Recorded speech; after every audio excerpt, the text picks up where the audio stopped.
Bom dia a todos. Vamos fazer a coletiva hoje aqui do Atlas 2020. Estamos aí com 52 pessoas na sala. Gostaria de agradecer a todos pela presença, pelo interesse no produto. Muitos rostos conhecidos aqui, muita gente que a gente costuma lidar no dia a dia, muitos rostos novos também. A gente tem veículos aí de todos os estados praticamente do Brasil, tem bastante gente na sala. E eu queria combinar com vocês um pouquinho a dinâmica. Essa história de coletivo online é um negócio novo para a gente, né? No fórum, a gente costuma fazer as coletivas do anuário, as coletivas do Atlas em São Paulo, fisicamente, encontrar todo mundo, mas esse ano, por conta dessa pandemia, a gente está tentando fazer essa coletiva online, então queria até pedir um pouquinho a paciência de todos que estão na sala, que é uma experiência nova, acho que para todo mundo, né? A gente vai fazer uma apresentação inicialmente. Eu estou aqui com todos os pesquisadores do fórum, que são autores do estudo. A gente tem aqui hoje a Samira Bueno, que é a coordenadora do Atlas e diretora executiva do Fórum Brasileiro de Segurança Pública, o Daniel Cerqueira, coordenador do Atlas 2020 e presidente do Instituto Jones dos Santos Neves. O Daniel, depois ele explica para vocês, até semana passada ele estava no IPEA, ele agora assumiu essa nova função aí no Instituto Jones. A Isabel Figueiredo, que é membro do Conselho do Fórum Brasileiro de Segurança Pública, Betina Barros, pesquisadora do Fórum Brasileiro de Segurança Pública e autora, todos autores do projeto do Atlas, Amanda Pimentel, pesquisadora também do Fórum, e o Denis Pacheco. O que eu queria combinar com vocês, pessoal, a gente vai fazer uma apresentação, Samir e o Daniel vão fazer uma apresentação aí que deve durar uns 30, 40 minutos, com os principais dados do fórum, e quando estiver no final da apresentação, a gente vai abrir para as perguntas, a gente vai fazer as perguntas aí por ordem de chegada. Queria que vocês, por favor, vocês pudessem adiantar, a gente vai abrir o microfone para vocês, tá? A gente acha importante aí vocês poderem conversar com os pesquisadores e tal, mas a gente queria só que vocês adiantassem, se vocês puderem, os assuntos que vocês pretendem tratar, porque dependendo do tema, a gente vai tentar colocar blocos de 2 ou 3 perguntas aí, porque a gente tem bastante gente na sala, tá bom? Então agora eu queria passar a palavra, agradecer mais uma vez todo mundo e passar a palavra para o Daniel e para a Samira começarem a apresentação. Obrigada, Fábio. Eu só queria fazer um complemento, que a Juliana Martins, a nossa coordenadora institucional, também é uma das autoras. Acho que ele não tinha mencionado a presença da Juliana. Samira, esqueci o David também, desculpa. E tem o David Marques, que é o nosso coordenador de projetos, que, enfim, está numa instabilidade, mas daqui a pouco ele aparece de novo. Queria agradecer a todas e todos vocês. Acho que o que o Fábio falou, muitas caras já conhecidas. Obrigada pela compreensão, a gente ainda está fazendo esses ajustes técnicos, é um desafio fazer essa coletiva virtualmente. Muitos de vocês já conhecem alguns dos produtos do fórum, utilizam os nossos dados, e eu só queria reforçar aqui com vocês o que é o Atlas e qual que é a diferença do Atlas para o anuário do Fórum Brasileiro de Segurança Pública, que são 2 produtos que são muito utilizados pela imprensa, pelos pesquisadores, e às vezes gera uma certa confusão. Então, o Atlas, que é essa nossa parceria com o IPEA, chega hoje à sua 5ª edição e é uma publicação que é feita a partir da sistematização de registros do sistema de saúde. Então, a gente está olhando para as mortes por agressão, para os dados do sistema de notificação de agravos e ele nunca vai ser idêntico aos dados que a gente publica no anuário, que é feito com base nos registros policiais, no boletim de ocorrência. No caso das mortes por agressão, a gente está falando do atestado de óbito, que tem um caráter mais epidemiológico, mas que é muito importante, embora ele seja um dado que demora mais a sair, então a gente vai divulgar hoje os dados até 2018, a gente no anuário do ano passado já estava falando dos dados de 2018, o Atlas tem esse caráter de nos mostrar melhor onde esses crimes, essa violência está acontecendo, qual que é o perfil das vítimas dessa violência, etário, racial, e um perfil mais longitudinal. Então, a gente consegue olhar dados de mais de uma década, que é algo que os registros policiais não permitem. Então, Hoje a gente vem com o Atlas, no final do mês que vem sai o anuário, e aí com registros policiais. E é isso, queria agradecer a todas e todos vocês. Passo aqui para o Daniel, que é o pai da criança junto com a gente, e que tem novidades aí para vocês.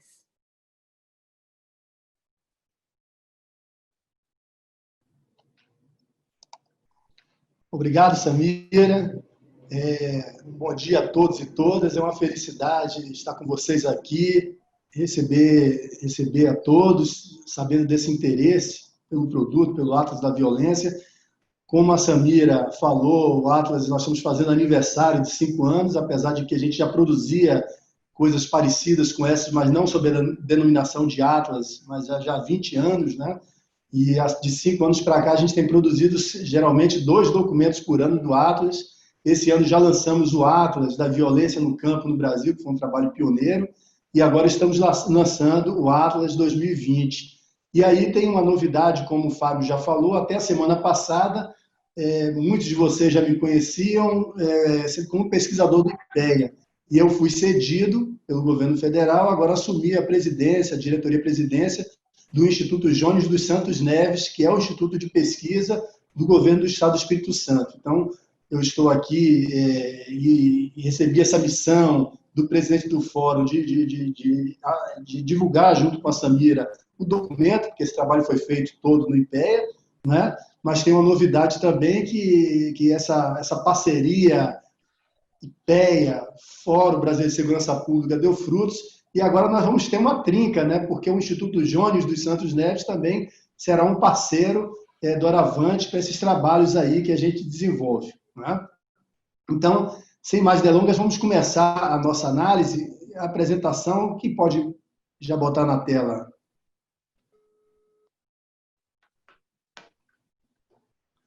Então, nós vamos falar muito rapidamente de alguns tópicos principais que nós analisamos no Atlas. Não vamos discorrer longamente, porque nós temos um outro formato aqui, online, para dar tempo dos jornalistas interagirem, colocarem as coisas que vêm mais importantes, mais interessantes, e aí a gente pode, então, em seguida, expandir a nossa análise, né? O Atlas, ele segue basicamente um padrão que vinha seguindo. No começo a gente fala de uma conjuntura criminal, entender o que está acontecendo no Brasil. Uma pergunta sempre, e aí, os homicídios estão caindo, estão subindo, por que isso acontece? O que a gente pode esperar para o futuro? Então a gente começa com essa questão, passamos para homicídios nas unidades federativas, e depois todas aquelas sessões olhando a questão da violência para determinados grupos sociais, mulheres, LGBTs, população negra, né? Falamos da questão importantíssima de armas de fogo, né? E trouxemos uma novidade esse ano, que foi uma sessão final falando de políticas de segurança pública baseada em evidências. É um esforço que o Fórum já faz há muito tempo, o IPEA faz há muito tempo também, de pautar as políticas públicas com base em evidências científicas e não com base no achismo. Então, doravante, a gente vai trazer essa sessão. Então, vamos falar aqui da conjuntura criminal.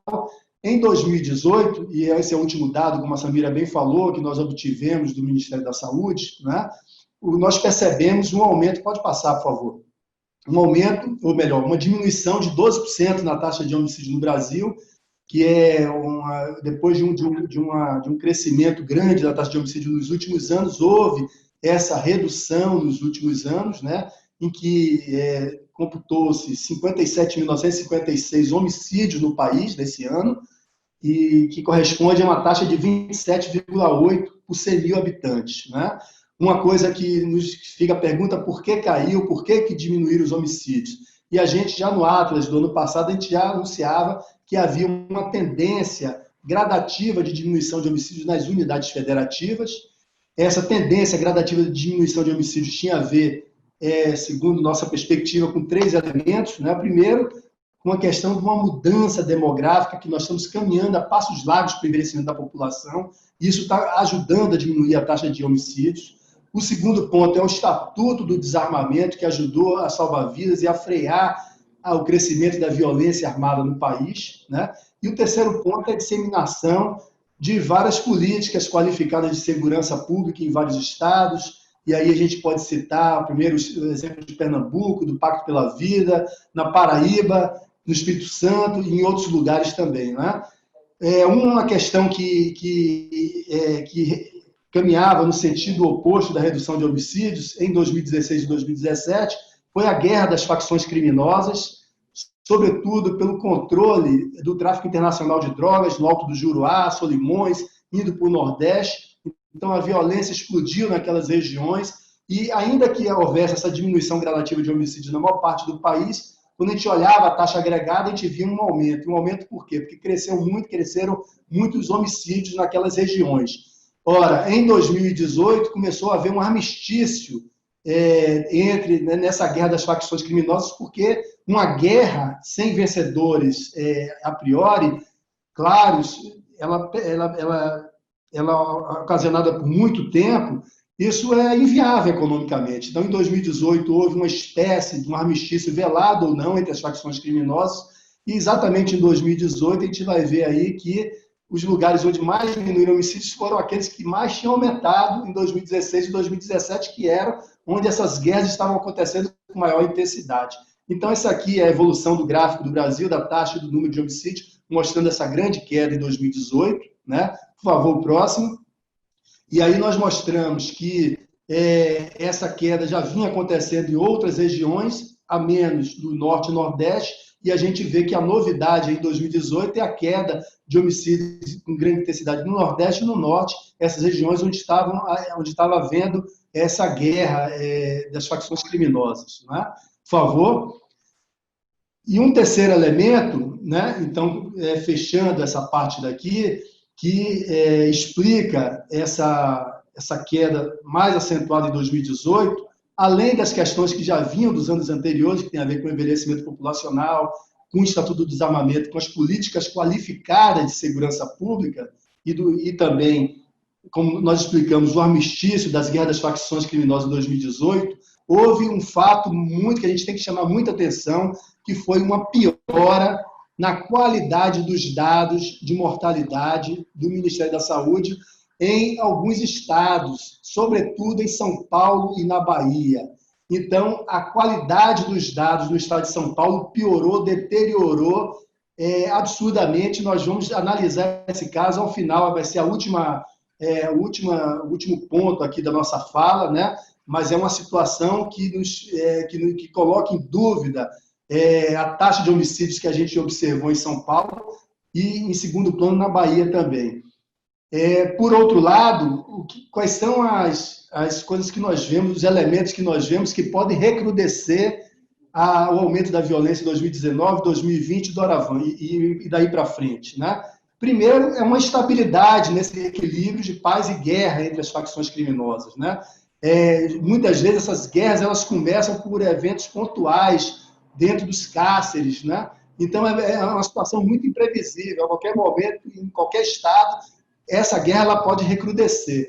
E, por outro lado, um fato que nós chamamos muita atenção já há muitos atos da violência é a política armamentista do governo federal, uma política que vai custar muitas vidas, não apenas nesses anos, mas nas próximas décadas. Então, enquanto nós temos toda a academia científica, basicamente um consenso, falando que mais armas, mais crime, depois, o que aconteceu nesse último ano, desde 2019 para cá, um incentivo ao aumento da difusão de armas de fogo, munição, e isso terá um impacto muito negativo na taxa de homicídio nos estados. Por favor, o próximo.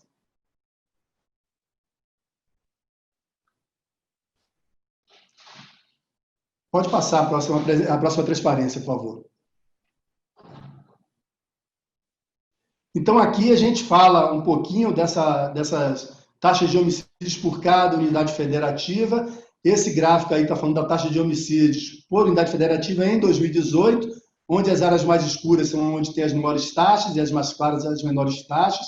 Então, mais uma vez, a gente vê que o mapa do Brasil fica mais ou menos dividido aí no sul, sudeste, as áreas mais claras com menores taxas, e no norte e nordeste, as maiores taxas ainda, né? E a gente chama atenção de alguns pontos aí. um crescimento muito acentuado da taxa de homicídio em Roraima e no Amapá, que a gente acha que tem relação também com a fronteira, com a Venezuela e com a Guiana Francesa. A gente analisa isso com mais cuidado no Atlas, né? E a gente também fala dos aspectos positivos aí que levaram à diminuição de homicídios em alguns estados, e a gente pontua aqui a experiência.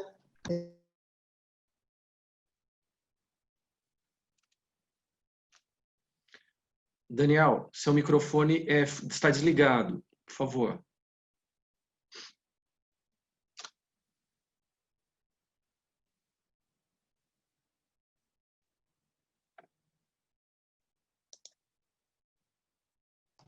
Agora ligou, né? Isso, correto. Estão ouvindo? Estamos ouvindo. Então, maravilha. Então, a gente também pontua aqui alguns experimentos positivos também, não é só crise, né? Tem coisas positivas acontecendo no país. A primeira é que, por 7 anos consecutivos, a gente verificou uma queda de homicídios na Paraíba, que é o estado com uma redução consistente mais longeva do país, né? O Espírito Santo também voltou a ter queda depois de 2017 ter tido um aumento em função da greve da PM, que aconteceu em fevereiro, onde 215 pessoas foram assassinadas aqui no estado, e também a volta da diminuição de homicídios no estado de Pernambuco, que foi um estado pioneiro nas políticas qualificadas com o programa Pacto pela Vida. Por favor, a próxima.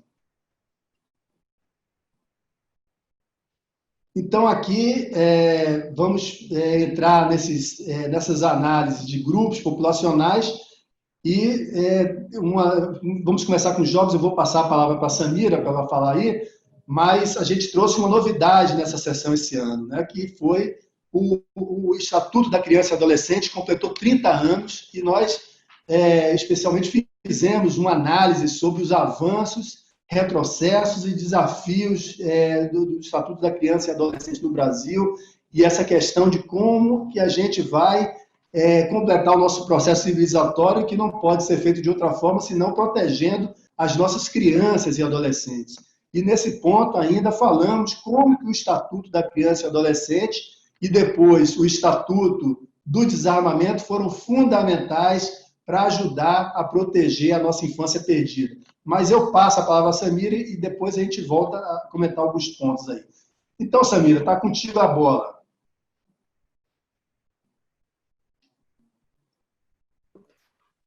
Ei, foi. Obrigada, Daniel. Bom, você também pode, enfim, falar aqui no meio, interferir. Acho que os dados do Atlas reafirmam uma tragédia brasileira, um dado que a gente já vem ano após ano reiterando e que vai ganhando contornos cada vez mais acentuados, especialmente diante da redução da violência, que é uma sobre-representação de jovens e negros entre as vítimas da violência. Quando a gente fala de juventude, essa é a maior parcela das vítimas de homicídio no Brasil, é isso. Historicamente, isso tem ocorrido, foi 53% de todas as vítimas de assassinatos em 2018, então uma taxa de 60,4 para cada grupo de 100 mil jovens. Então vamos lembrar que quando a gente falou lá no início, a taxa de homicídios no Brasil está em 27,8, então a taxa de mortalidade por homicídios entre jovens, ela é o dobro. E, óbvio, quando a gente for olhar para homens, vai ter uma tabela só de homicídios entre homens jovens, vocês vão ver que é ainda maior. E os homicídios foram a principal causa de mortalidade dessa faixa etária, desse grupo. Então, de todas as formas com que jovens morreram no Brasil no ano de 2018, 55% do sexo masculino morreram em função da violência letal. Ou seja, 55% de todos os homens de 15 a 19 anos foram assassinados. Todos que morreram. De 20 a 24 foi de 52%, e entre 25 e 29 anos de 43%. Então, disparado a principal causa de mortalidade entre esse grupo. Na publicação vocês vão ver, vai ter informação num gráfico do total de jovens e entre o público masculino e o feminino, uma prevalência, né, muito mais significativa entre homens jovens quando a gente fala da violência letal. E como o Daniel antecipou, a gente traz nessa edição, por conta dos 30 anos, no aniversário de 30 anos do ECA, do Estatuto da Criança e do Adolescente, a gente trouxe alguns dados com esse recorte de 0 a 19 anos. Lembrando que esse é o recorte que o sistema de saúde, o DataSUS, permite que a gente consiga fazer, né? A gente não consegue olhar para aquele público até os 17, 18 anos, então, por isso, essa faixa etária 15 a 19 anos. E a gente fez uma simulação para tentar entender qual que era o crescimento anual da mortalidade por homicídios entre crianças e adolescentes antes da implantação do ECA e depois do ECA, e a gente também fez isso trazendo um gráfico compondo com as informações do Estatuto do Desarmamento. E o que a gente percebe?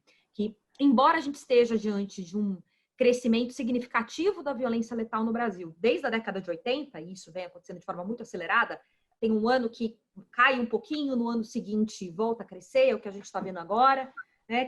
Quem acompanha os dados do Monitor da Violência, por exemplo, que é uma parceria que a gente tem, viu que no primeiro semestre desse ano os homicídios já estão crescendo de novo, então isso muda muito de um ano para o outro, infelizmente, a gente não consegue inaugurar um ciclo virtuoso de redução dos homicídios, mas o fato é que, embora esteja crescendo há 3 décadas, o ritmo do crescimento foi caindo a partir da implantação do ECA, e isso se acentuou a partir do Estatuto do Desarmamento em 2003.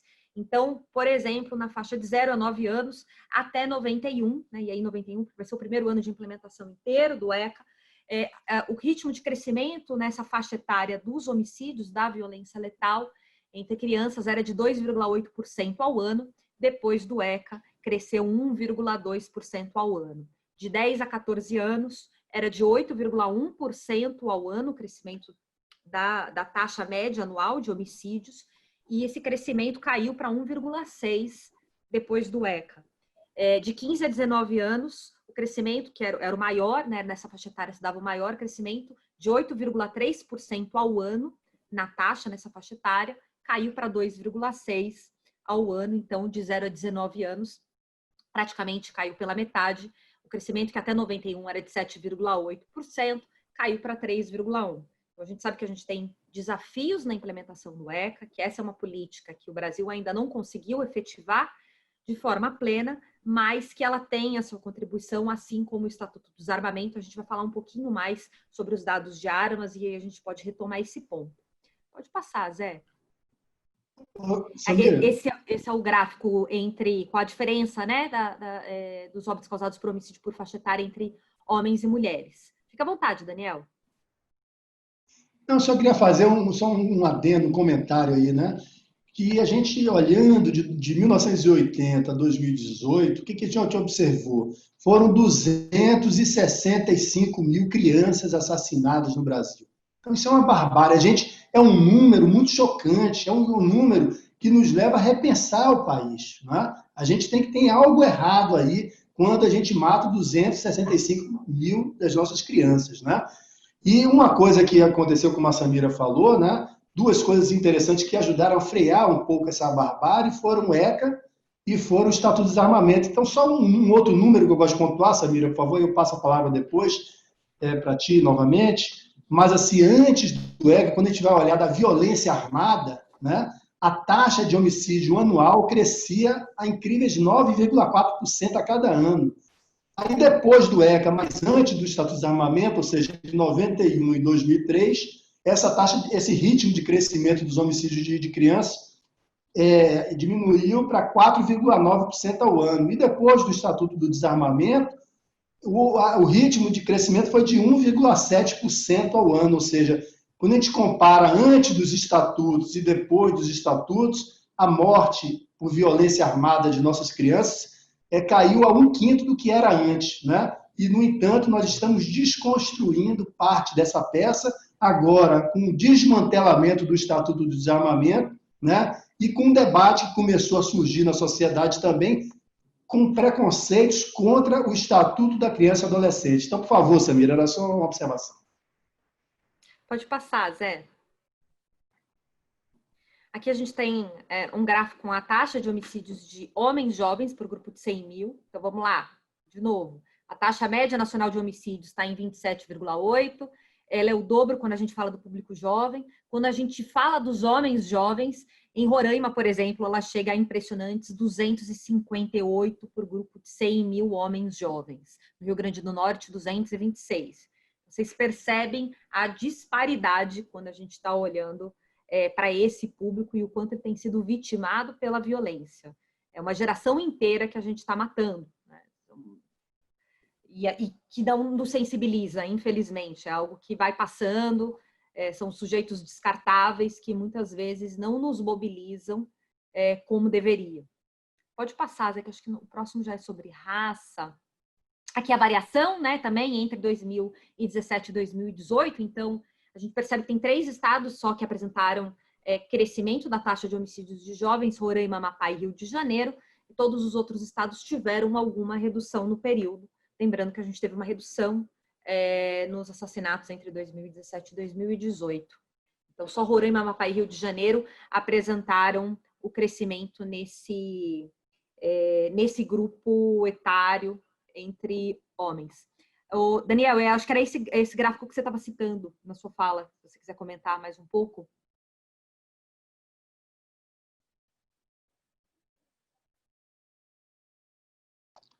Esse gráfico mostra a face da barbárie no Brasil, de morte de crianças e adolescentes até 19 anos, né? Que a gente sai de um patamar de 1.000 e não estou enxergando direito, mas 1.500 e poucas crianças, e aí esse último ano mais de 30 mil crianças e adolescentes foram assassinados no país, e a gente olha também as barras mais escuras, é o total de homicídios de crianças e adolescentes, e as barras mais claras, elas são homicídios por arma de fogo. Então, a gente vê que, na verdade, todo esse crescimento daí se deve à vitimização pela violência armada de crianças e jovens no Brasil. Só retificando aqui, são 10 mil crianças e adolescentes mortos em 2018, mais de 30 mil jovens. Então, lembrando que a gente utiliza como juventude o critério do Conjuve, que é até os 29 anos. Obrigado. Pode passar, Zé. Eu vi que você não estava enxergando aqui o número. Aí, Daniel, a tabelinha. Então, essa tabelinha, basicamente, a gente queria, ainda que a gente não fez um exercício robusto, mas a gente queria olhar, passar um filme para ver como que evoluiu a violência letal contra crianças e adolescentes desde 1980, separando em particular nesses 3 períodos, entre 1980 e 1991, que é o período antes do Estatuto da Criança e Adolescente, entre 1991 e 2003, que é o período onde o Estatuto da Criança e Adolescente já foi sancionado, mas o Estatuto do Desarmamento ainda não havia sido sancionado.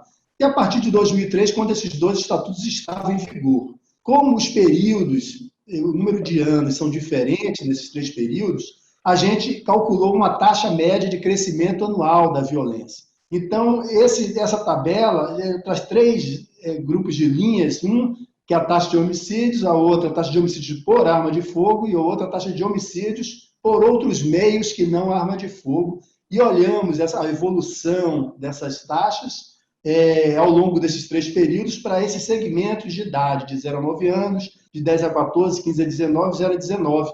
Então, não vou me estender muito, não, mas eu acho que o número mais importante daqui é quando a gente olha nessa taxa de homicídio entre 0 a 19 anos, a gente vê que antes do Estatuto, essa taxa crescia 7,8% ao ano, antes dos 2 estatutos, né?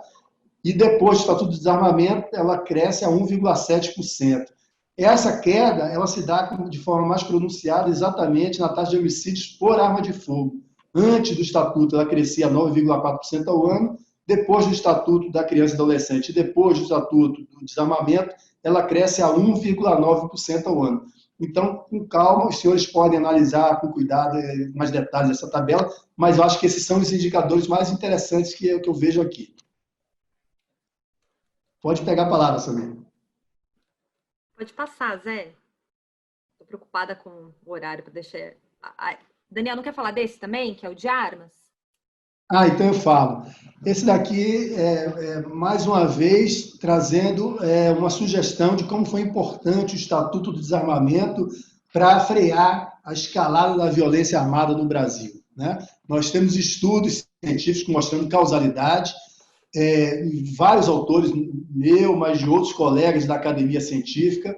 Quando a gente vai na academia científica internacional, a gente vê que mais armas, mais homicídios. Um grande estudo agora nos Estados Unidos, o mais abrangente, mostrou que nos estados americanos, onde a legislação de arma de fogo é mais permissiva, a taxa de homicídio nesses estados tende a ser de 12% a 15% maior do que nos outros estados, né? Nesse gráfico que nós fizemos, a linha cinza, com bolinhas brancas ali, ela trata do número de homicídios por arma de fogo no Brasil.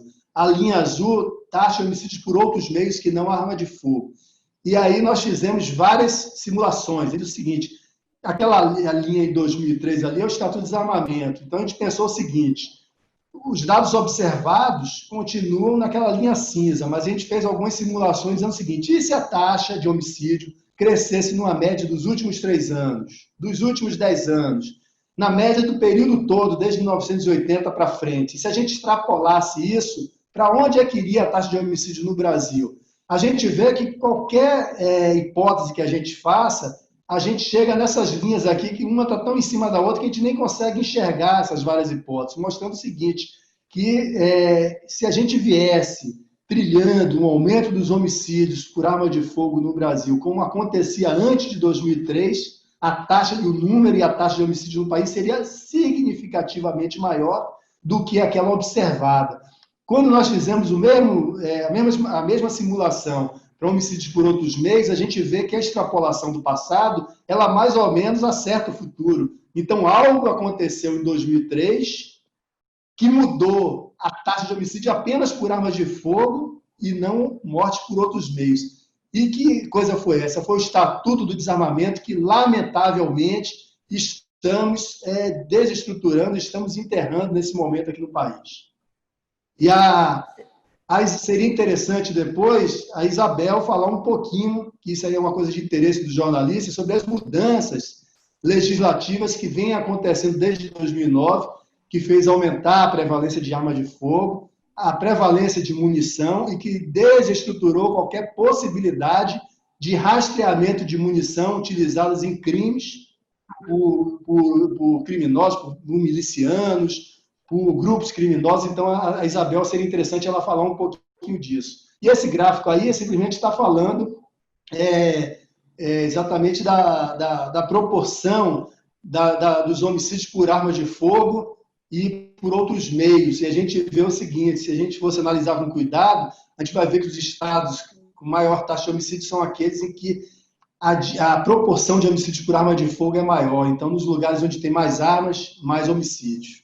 Eu não sei se Podemos vocês passar. conseguem visualizar... Não, pode manter mais um pouquinho, porque eu não sei se vocês conseguem visualizar a legenda, mas as barras azuis são as mortes por agressão provocadas com a utilização de arma de fogo, ou seja, pessoas que morreram através de um projétil de arma de fogo. E a curva laranja são outros meios, que pode ser uma facada, enforcamento e afins. Vocês vão ver que a média nacional, 71% de todos os homicídios são provocados com arma de fogo. Então, é por isso que a gente fala tanto da importância de uma política de controle de armas e de que a difusão de armas de fogo gera mais homicídios, porque esse é um instrumento mais apropriado se você quer matar alguém. Então, se você tem isso à disposição, o desfecho morte, ele é quase certo. Então, vocês vão perceber que tem uma certa variação entre uma unidade da federação e outras, mas em todas, arma de fogo aparece como o primeiro instrumento mais utilizado e, em geral, o segundo são as armas brancas.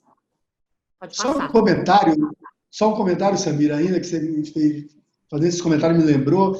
Em 1980, algo como 40% dos homicídios eram perpetrados com o uso da arma de fogo.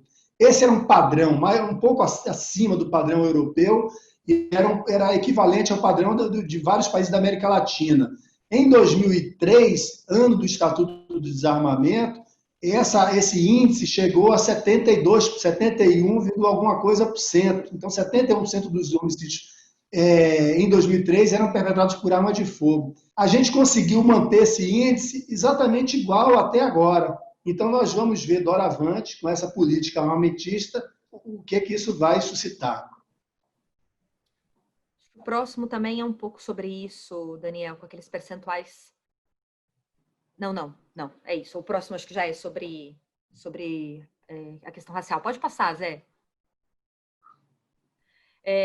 Um outro, enfim, acho que elemento central para a gente entender a violência letal no Brasil é a desigualdade racial. Então, se alguém tem alguma dúvida do racismo no Brasil, é só você olhar para os números da violência, porque os números da violência traduzem muito bem esse racismo nosso de cada dia. Então, mais uma vez, a gente tem uma sobre-representação da população negra entre as vítimas da violência. Então, 75% de todas as vítimas de homicídio em 2018 eram negras. Mas o que me chama mais atenção, tanto quando a gente olha para os números em geral, que são os quase 58 mil mortos, e também quando a gente olha para o recorte só de mulheres negras, por exemplo, é perceber que essa política que tem sido implementada, né, enfim, uma série de esforços, seja a ECA, seja o Estatuto do Desarmamento, políticas públicas no nível local, nos territórios, esforços de prefeituras e governos estaduais, todas essas ações que, de algum modo, atuam na prevenção à violência, elas têm sido capazes, apesar da magnitude do fenômeno, de prevenir as mortes de pessoas não negras. E não negras porque nos não negras a gente tem brancos, amarelos e indígenas, tá? Então, por isso, a gente não fala brancos, a gente faz essa separação entre negros e não negros. Essas políticas elas têm sido minimamente capazes de proteger as vidas dos não negros, tanto que na última década, se a gente fizer uma comparação da taxa de homicídios entre negros e não negros, a gente percebe que a taxa entre não negros caiu quase 13%, 12,9%.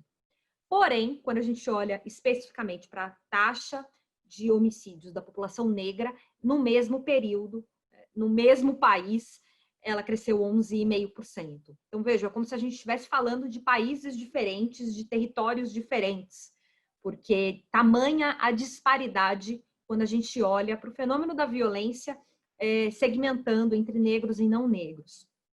A gente fez um esforço de olhar também, então, comparando essas taxas nos níveis estaduais. E aí a gente gerou, e vocês vão ter o gráfico e a tabela completa na publicação, e aqui a gente destaca alguns dos estados em que essa desigualdade racial nas taxas da violência letal se manifestam de forma mais intensa. Então, em Alagoas, por exemplo, tem muitos anos que Alagoas tem batido esse recorde.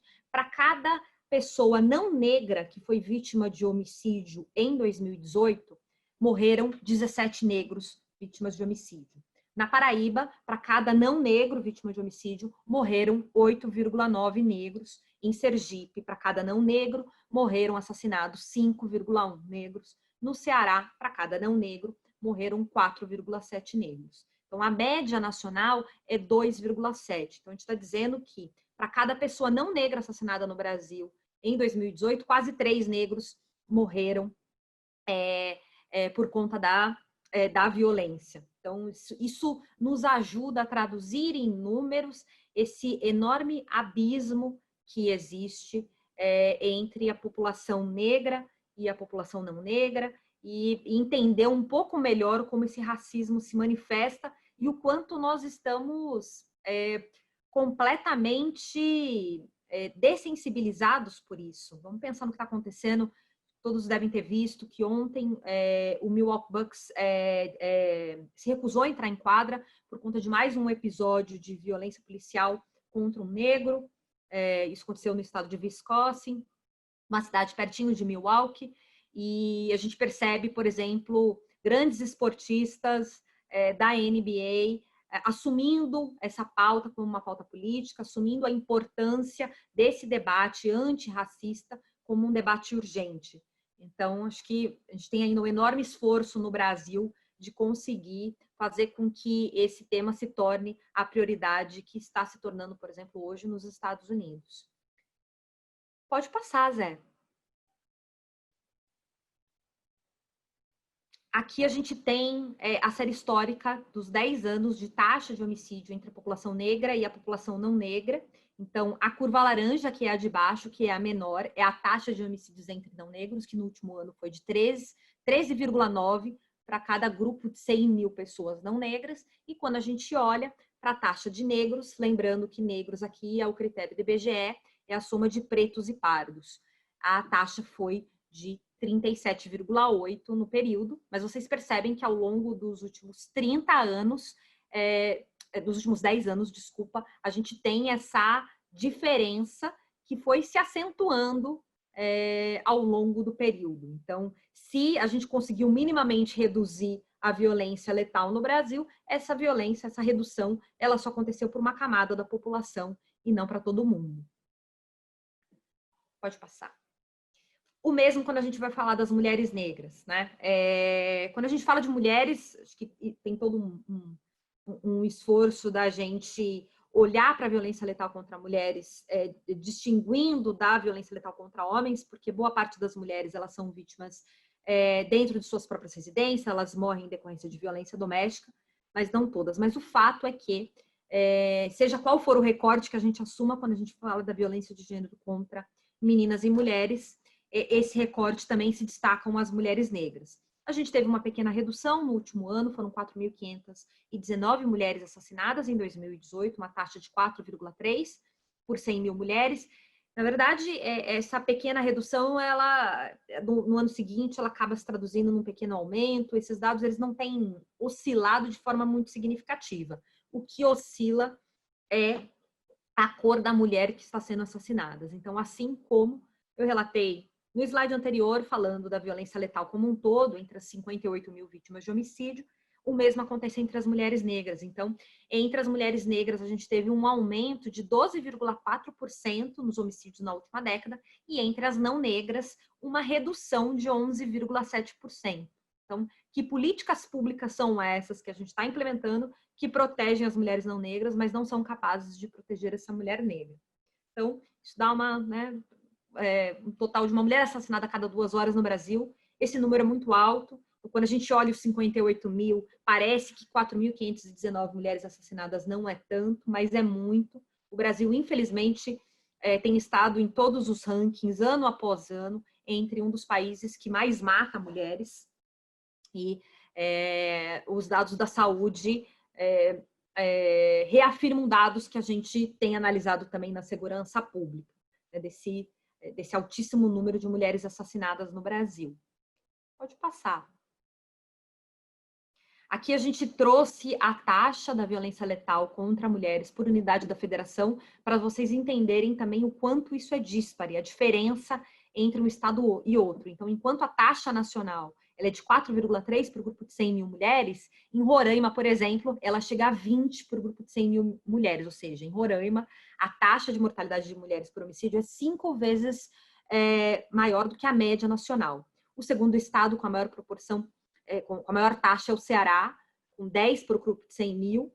E vamos lembrar que em 2018 a gente tem uma pequena redução aí na mortalidade no Ceará. Então, infelizmente, a gente sabe que esse quadro se agravou ainda mais nesse último ano. No Acre, 8,4 para o grupo de 100 mil. No Pará, 7,7. E para a gente entender essas altíssimas taxas nesses estados, a gente tem que olhar para 2 fenômenos, né? Tanto a violência doméstica, que é algo que a gente tem conversado muito com vocês sobre, que a gente tem falado bastante, que vem crescendo no Brasil há pelo menos 3 anos, mas também entender essa nova dinâmica no crime organizado, essas relações entre as facções e como as mulheres entram nesse contexto. Então, que a gente viu em Roraima, viu no Ceará, viu no Acre, viu no Pará, são muitos episódios de mulheres, por exemplo, decapitadas, que é algo que não faz parte da linguagem desses grupos criminosos organizados no Sudeste, por exemplo. Ainda que a gente tenha a presença de PCC, Comando Vermelho e outras facções, essas práticas elas não são tão comuns como tem sido. Então, existe uma nova gramática dessas facções criminosas nesse relacionamento com as mulheres, tanto pelo envolvimento de mulheres eventualmente com tráfico, quanto porque, enfim, ela se relaciona com um homem faccionado, que tem uma disputa com outro homem faccionado. E, então, tem um enorme debate sobre a violência de gênero nesse contexto de facções e que nos ajuda a entender o porquê dessas taxas que destoam tanto da média nacional. Pode passar, Zé.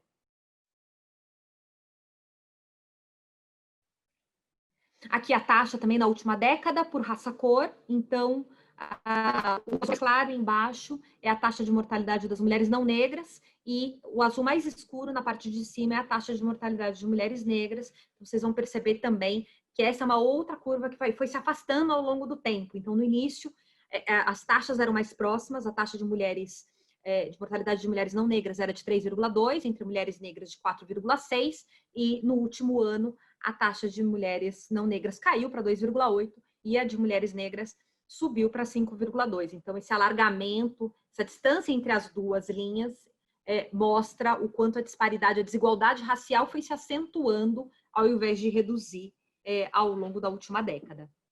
Pode passar. Estamos terminando, gente, só tem mais duas. Aqui a gente trouxe... Tá sem o título nessa lâmina, mas são os dados de violência contra a população LGBTQI+, tá? Esses são os únicos dados da publicação que não são dados de mortalidade, são os dados do SINAM, que é o Sistema de Notificação de Agravos do Ministério da Saúde. E desde 2014, atendendo a Política Nacional de Saúde Integral da População LGBT, a ficha que é utilizada nos hospitais, ela inclui informações como nome social, orientação sexual e identidade de gênero da vítima.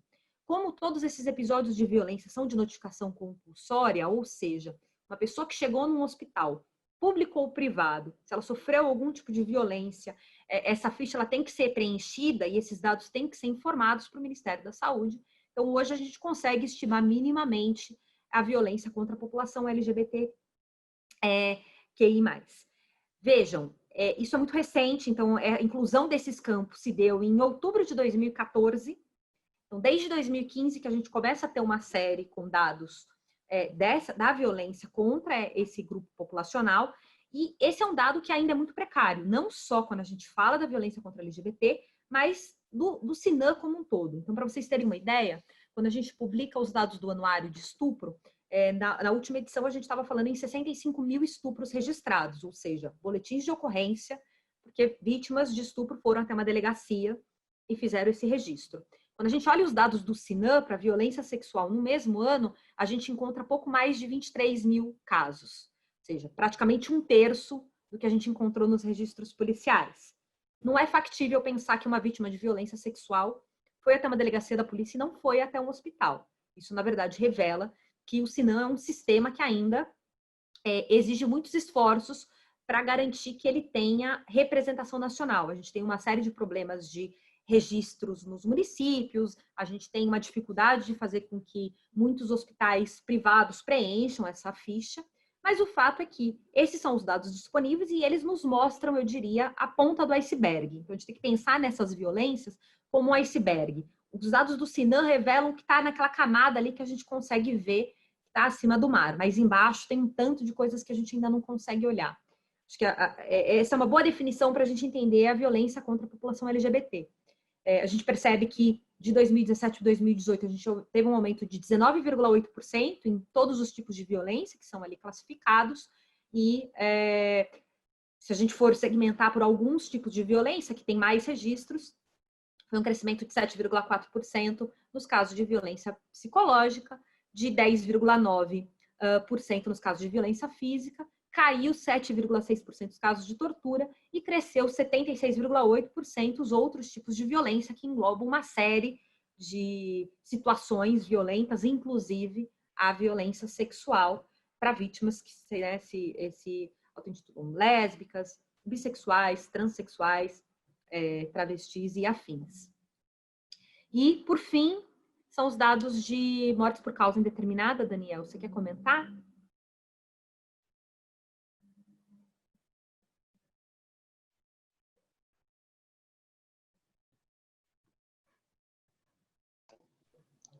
O som estava desligado. Essa é a última transparência que nós temos. E a gente sempre teve uma preocupação muito grande com a qualidade dos dados da saúde. O Ministério da Saúde faz um trabalho brilhante há muitos anos de qualificar os dados. No entanto, a produção primária desses dados vem das unidades federativas, né? E o que a gente percebe é que nos últimos anos alguns estados têm gradativamente piorando a qualidade dos dados. o que coloca uma dúvida sobre aquele termômetro, sobre aquele índice de homicídios, por exemplo, naquele estado. Em particular, nós trouxemos aqui 3 indicadores: o número de casos de mortes violentas com causa indeterminada, a taxa de mortes violentas com causa indeterminada em relação a 100 mil habitantes, né? E o percentual de mortes violentas com causa indeterminada em relação ao total de mortes violentas classificadas pela saúde, né? O que a gente percebe é o seguinte, que existem 4 estados que se destacam, né? Nessa piora da qualidade dos dados, né? Quando a gente olha a Bahia, Minas, Rio de Janeiro e principalmente São Paulo, a gente vê que esses 4 estados somam 8.527 mortes violentas com causa indeterminada, o que corresponde a 69,3% do total de mortes violentas indeterminadas no país. Não é? Quando a gente olha a taxa de morte violenta indeterminada, a gente olha, por exemplo, em São Paulo, uma taxa de 9,4 por 100 mil habitantes, isso significa dizer que essa taxa ela é maior do que a taxa de homicídio, que, se não me falha a memória, deu algo como 8,2 por 100 mil habitantes. Né? Então, isso significa dizer o quê? Em outros trabalhos anteriores, nós fizemos um trabalho estatístico mostrando que cerca de 73% das mortes violentas indeterminadas eram, na verdade, homicídios mal classificados. Então, é um homicídio que não apareceu na estatística oficial porque foi para essa cova rasa das mortes violentas com causa indeterminada. Então, daí a gente vê o seguinte, se a gente for pegar 73% desses indicadores de taxa de Roraima, Bahia, São Paulo e Pernambuco, por exemplo, a gente vai perceber que a taxa de homicídios nesses estados estão bastante acima daquela que foi reportada. Eu termino aqui chamando a atenção para o caso de São Paulo, que é o caso mais sintomático, 4.265 pessoas morreram, foram assassinadas e o Estado não teve condições de falar por quê. Eu acho que isso, do ponto de vista do Estado democrático de direito, eu acho que isso é um escândalo, porque as famílias têm o direito mínimo de saber por que eventualmente seus entes queridos morreram, a sociedade tem o direito de saber por que aqueles casos aconteceram para a gente propor políticas para reverter esse problema, não é? E a gente não encontramos motivos para o Estado de São Paulo estar nessa situação, porque é o estado mais rico da federação, é o estado mais instrumentalizado do ponto de vista da polícia técnica e, no entanto, tem esses números que são acachapantes, junto com a Bahia, que também tem piorado muito nos últimos anos. Então, eu acho que é isso. Você tem mais alguma coisa a falar, Samira? Não, eu acho que é isso. Acho que a gente pode abrir. Maravilha. Fábio, você que manda. Legal. Obrigado, Samira, Daniel. A gente já tem algumas perguntas aqui no chat. Eu vou começar por essas perguntas. Pessoal, tem gente que está fazendo 2, 3, 4 perguntas aqui. A gente tentar separar um pouquinho para todo mundo poder fazer pergunta, tá? Então eu vou pegar aqui, vou separar, vou fazer as perguntas para os pesquisadores. Mas quem quiser falar, quem quiser abrir o vídeo, fazer a pergunta no vídeo, marca aqui no chat que a gente abre e abre para vocês falarem também, para fazerem as perguntas. Vou começar aqui pelo Juca Guimarães, do site Alma Preta. Ele deixou uma pergunta aqui no nosso chat sobre recorte racial e as 75,7% mortes violentas de negros e o aumento das chances de um negro ser assassinado ser 2,7 vezes maior do que o não negro.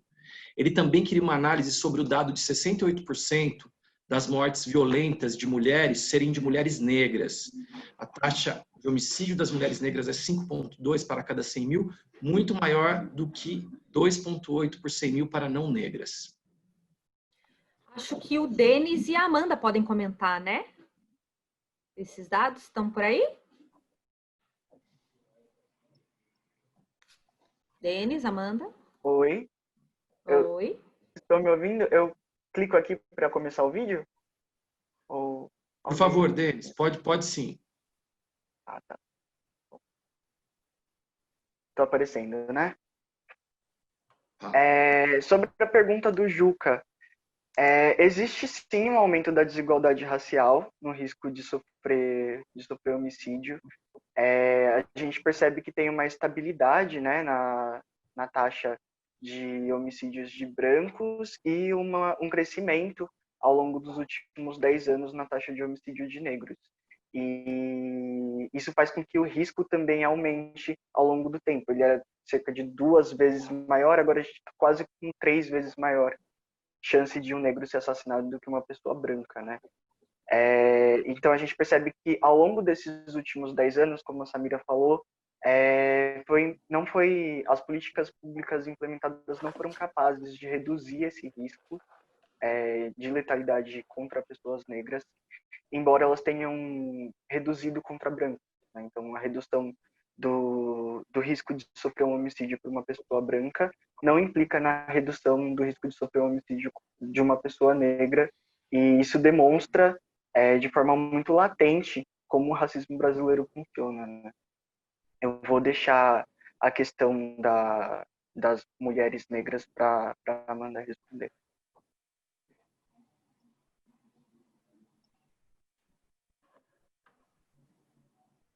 Amanda, tá por aí?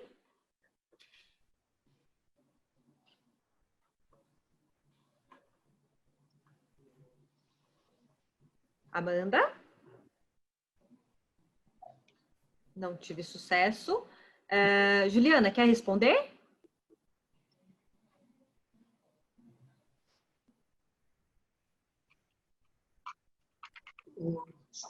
Samira? Ela disse que não liberou para ela. Ela está esperando, ela está aqui. A Amanda. Legal. Enquanto ela libera, posso falar? Claro, pode ir complementando. Só um ponto, assim, eu acho que a gente tem que ter muito claro o seguinte, que a sociedade brasileira, nós somos ainda produto de um processo histórico de escravidão e de racismo estrutural. Então, eu acho que violência e racismo são duas palavras que eu acho que caracterizam bastante as relações sociais nesse país, né? A questão das mortes de negros, a meu ver, tem duas vertentes aí, duas questões. A primeira tem a ver, obviamente, os negros são super representados na estrutura social econômica. E por quê? Isso já é um fruto do racismo, de segregação e discriminação no mercado de trabalho, diferenças educacionais. Então, em função, muitas vezes, dessa trajetória histórica de racismo no Brasil, o negro ele é muito mais vulnerável a sofrer a violência. Mas, por outro lado, existe um efeito direto da violência contra negros, que a gente chama do racismo que mata, né? Então, a ideia do negro perigoso é uma ideia que muitas vezes existe em várias polícias pelo Brasil afora, de uso da força diferenciado entre negros e não negros, é um exemplo desse racismo que mata. Então, nós ainda temos muito a caminhar nessa estrada para entrar no que a gente poderia chamar de um processo civilizatório mínimo, né? E isso passa pelas políticas muito fortes para a superação desse racismo, que é uma vergonha para o país. Amanda, gostaria de complementar sobre a questão referente às mulheres, por favor? Sim, eu demorei aqui porque não estava conseguindo ser liberada para falar, mas minha fala vai um pouco no mesmo direcionamento do Denis e do Daniel. O racismo no Brasil e todos os processos de racialização decorrentes dele são um processo histórico que acontece no Brasil, né? Os dados que foram apresentados ao longo do decênio, eles demonstram como as desigualdades raciais, elas são muito mais demonstradas nos índices de violência letal. Uma questão importante também, não só dos riscos, que o Juca comentou na pergunta, mas também, por exemplo, a gente vê muito especificamente a disparidade racial entre os anos de 2017 e 2018, que mesmo com a redução geral das taxas de homicídio, essa redução ela se concentrou muito mais entre a população não negra do que entre a população negra. E essa redução também é muito mais, se concentra muito mais entre as mulheres não negras do que entre as mulheres negras. Então, o que significa isso? Historicamente, o que significa isso? Como é que os processos de racialização incidem sobre a violência, né?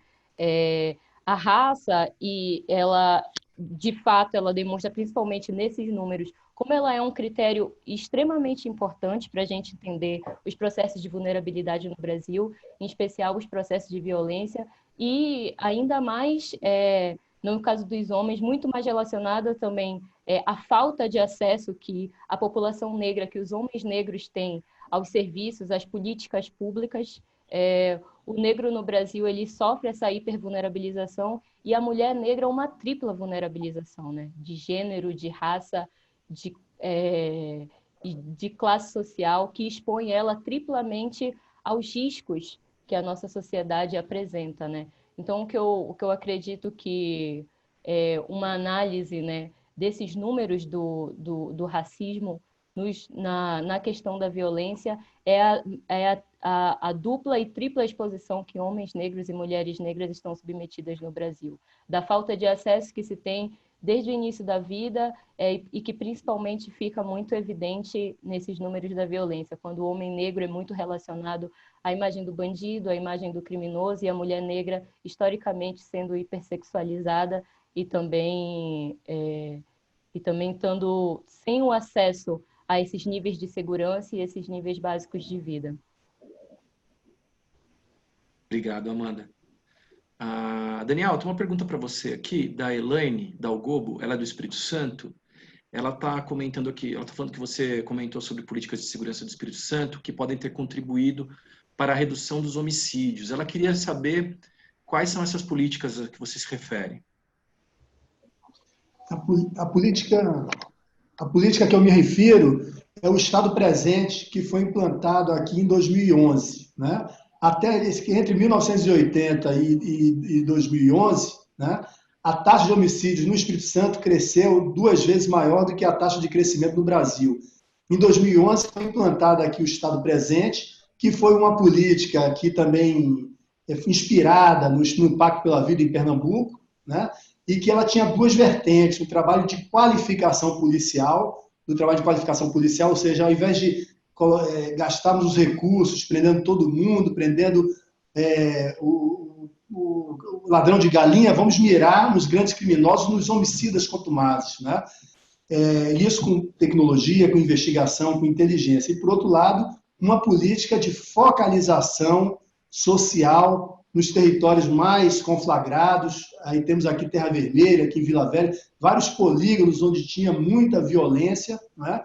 E foi feito um trabalho de disputar cada jovem, cada criança com crime, entrando com o quê? Com a arma mais potente que o Estado pode ter para evitar crimes, que é o quê? Educação, cultura, saúde. E esse trabalho foi muito bem executado, e nós temos um estudo, um texto para discussão do IPEA, fazendo uma avaliação de impacto do programa Estado Presente, em que a gente mostrou nesse estudo que, se não fosse o Estado Presente, entre 2011 e 2014, a taxa de homicídios no Estado seria 40% maior. E nós mostramos que cada real gasto no Estado Presente, não foi um programa barato, gerou um benefício para a sociedade capixaba de R$ 2,40.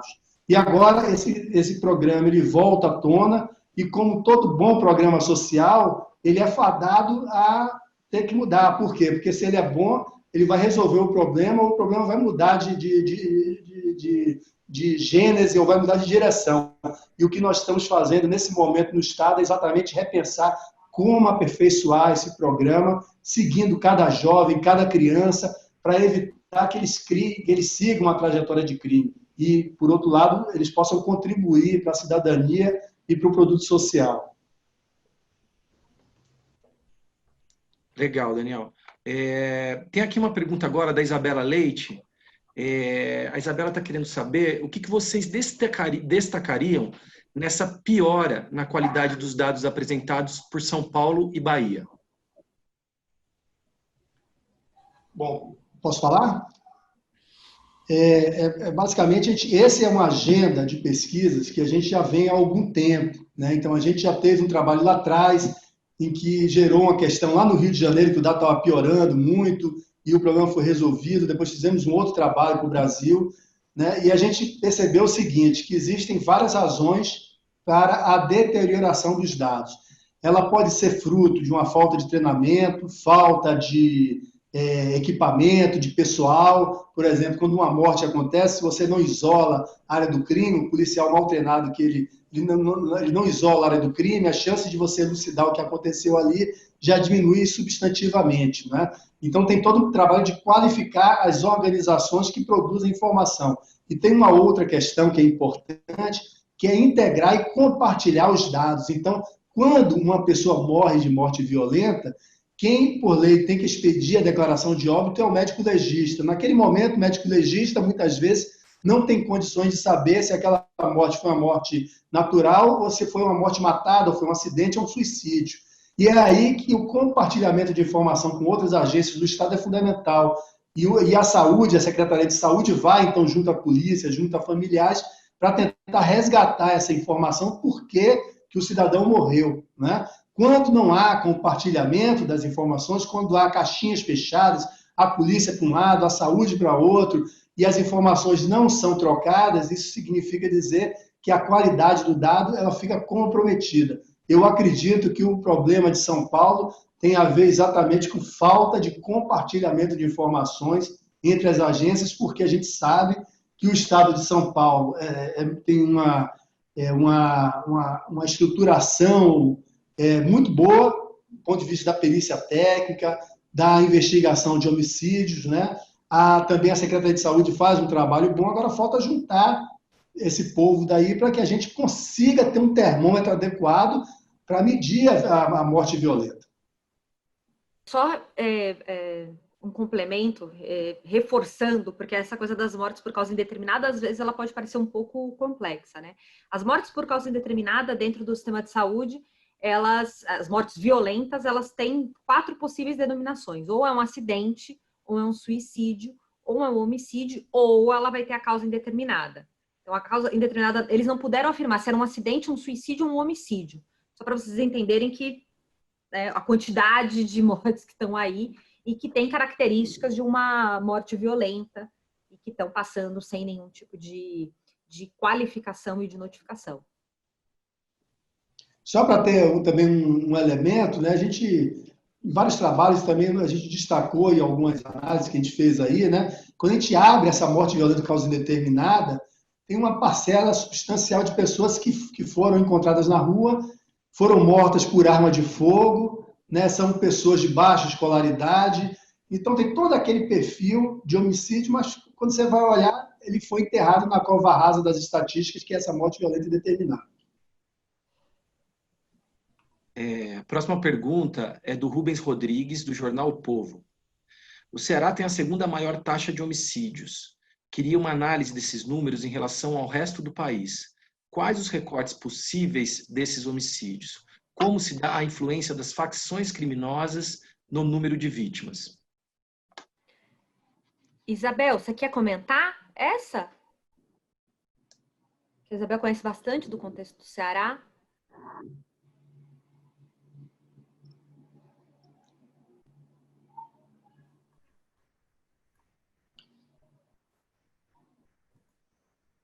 Se a Isabel não estiver aí, eu posso também comentar. Eu acho que você pode ir comentando, se ela quiser, ela complementa, Daniel. Certo. O Ceará tem um caso que nos últimos anos, né, tem crescido muito os homicídios lá, né?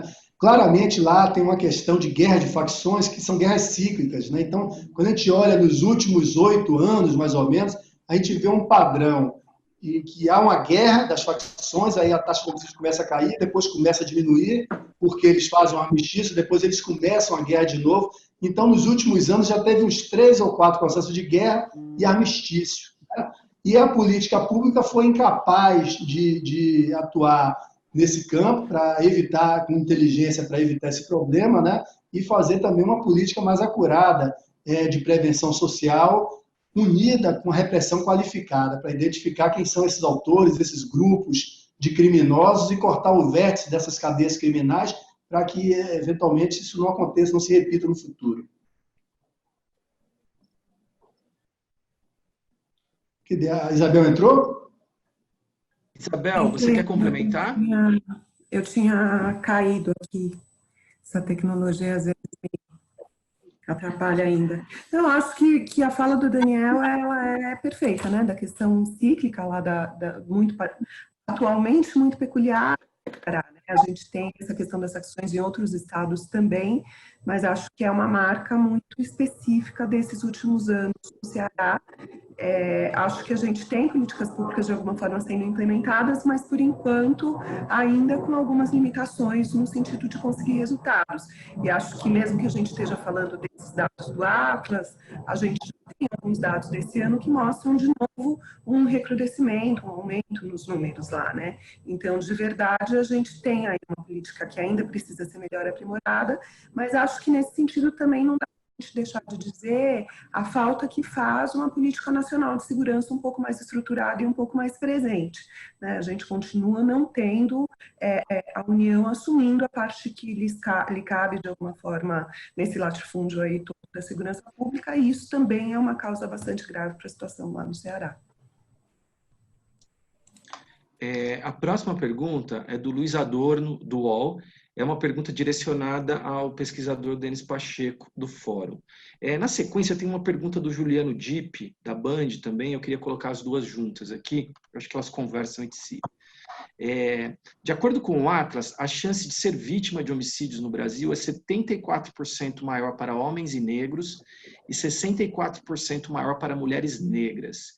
Essa chance é maior sendo vítima de criminosos ou de policiais? Essa é a pergunta do Luiz Adorno para o Denis. E a outra, na sequência, é do Juliano Dipp. Ele quer saber, ele queria ouvir um pouco também sobre essa incidência maior entre negros, a gente já até comentou em algumas outras respostas, e ele também queria falar um pouquinho sobre o recorte da população LGBT+, que a gente poderia falar. Acho que, não sei, Denis, se você quiser, acho que você pode até responder as duas. Tá bom. Vou responder primeiro a pergunta do Luiz Adorno. São dados distintos, né? Não é possível afirmar pelo dado da saúde se a pessoa foi morta pela polícia ou não. O que a gente sabe é que existe uma convergência, né, dentre os mortos pelas polícias e os mortos por homicídios de modo geral. Os negros estão entre 70% a 75% de ambos. Então, existe sim uma sobre-representação nos dois casos, e isso tem uma relação forte, né, com essa questão de como a política pública de segurança é ineficaz, ineficiente, e que, enfim, quando a gente pensa como solução para o problema da segurança pública, mais violência, né, investimento em policiamento mais violento, enfim, em soluções ostensivas e não preventivas da violência, esse é o único resultado possível em um país racista, né? A gente tem, então, uma certa convergência dessas duas políticas em relação à vulnerabilização dessas populações negras. Agora, sobre a questão das populações LGBTI+, as vítimas são majoritariamente negras, residentes de áreas urbanas e solteiras. Isso está presente numa tabela, né, em que a gente desagrega por orientação sexual das vítimas, de acordo com os dados do Sinam. Agora, o problema dos dados do Sinam é que a gente não tem as informações de identidade de gênero, né? Então, esse é o principal problema em relação à população LGBTI+, que é o problema do registro. Então, a gente não tem, primeiro, uma contagem de quantos são os LGBTI+, no Brasil, e a gente não tem um registro muito preciso de quais são as vítimas, quais são, enfim, né, a separação da identidade de gênero e da orientação sexual, as intersecções entre as duas. O que a gente sabe é que teve uma redução dos registros de homicídios de acordo com a ANTRA, né, a Associação Nacional de Travestis, o Grupo Gay da Bahia e o Disque 100.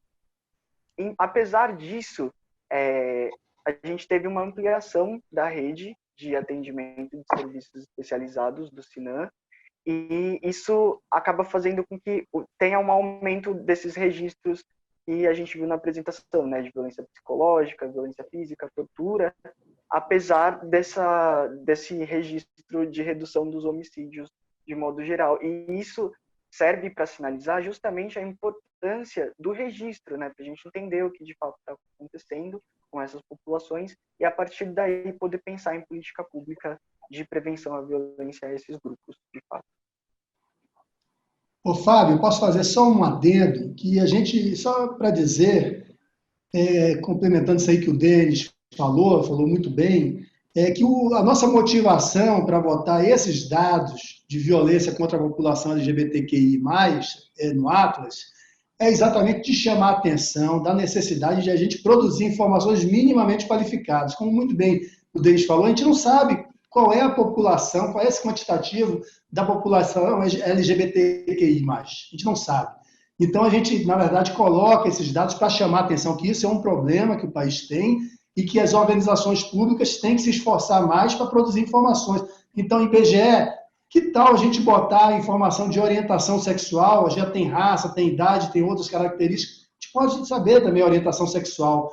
Aí também, em relação aos registros administrativos de outras origens, também a gente tem que constar essa informação, porque esse é um problema, né? E a gente não tem um termômetro para medir direito esse problema. Legal, obrigado, Daniel. A gente tem a Laís Vargas, ela perguntando sobre o homicídio de jovens, se ele tem um recorte de raça no estudo. Ele tem, a gente está encaminhando. A Elaine também perguntando se a gente já encaminhar por e-mail. Esse material deveria já, se não chegou para você, dar um toque para a gente, mas ele foi encaminhado logo no início da coletiva, com esses recortes todos, tá?